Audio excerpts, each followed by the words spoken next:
তোমরা সবাই ভালো করে কাজ করো, ঠিক আছে? আর ওইখান থেকে কাজটা কমপ্লিট করো এক্ষুনি। জি স্যার। কি সমস্যা, কিছু বলবেন? আমি আসলে গ্রাম থেকে এসেছি। আমি তাওফিকের বড় ভাই। এটা কি তাওফিকের বাসা? জি, এটা তাওফিক স্যারের বাসা।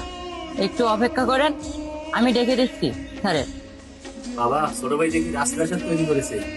বাহ, কত সুন্দর দেখতে। হ্যাঁ, আপনি এই প্রজেক্টটা একটু দেখেন, আমি আসতেছি। স্যার, আপনারে না বাইরে কে যেন ডাকছে, মনে হয় আপনার বড় ভাই।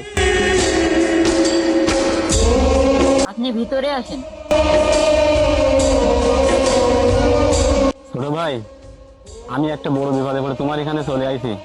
তোমার ভাবি খুব অসুস্থ, এলাকায় কাজ কাম নেই, কাজ কাম খুব কম। তাই তোমার ভাবি বললো ছোট ভাইয়ের ওখানে যাও, ছোট ভাই একটা ঠিকই ব্যবস্থা করে দেবে তোমার। তুমি আমাকে ছোট পেয়ে আমার সম্পত্তি সব তুমি নিয়ে নিছিলা, বাধ্য হয়ে আমাকে শহরে আসতে হয়েছে। এখন আমার ভালো সময় দেখে তুমি চলে আসছো।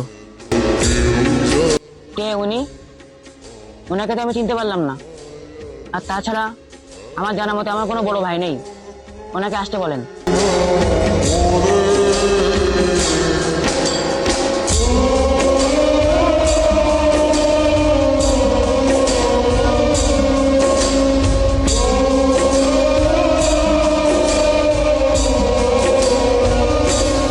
যতই হোক, সে তো আমার রক্তের ভাই।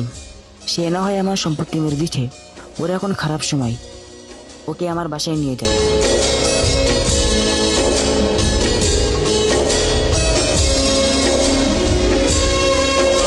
ভাইয়া, তুমি আমাকে মাফ করে দিও। তোমার সাথে এমন করাটা আমার উচিত হয়নি। তুমি এখানে বসে আছো কেন? চলো বাসায় চলো। ছোট ভাই, তুই কি সত্যিই বলতেছিস? আরে হ্যাঁ, চলো তো তুমি।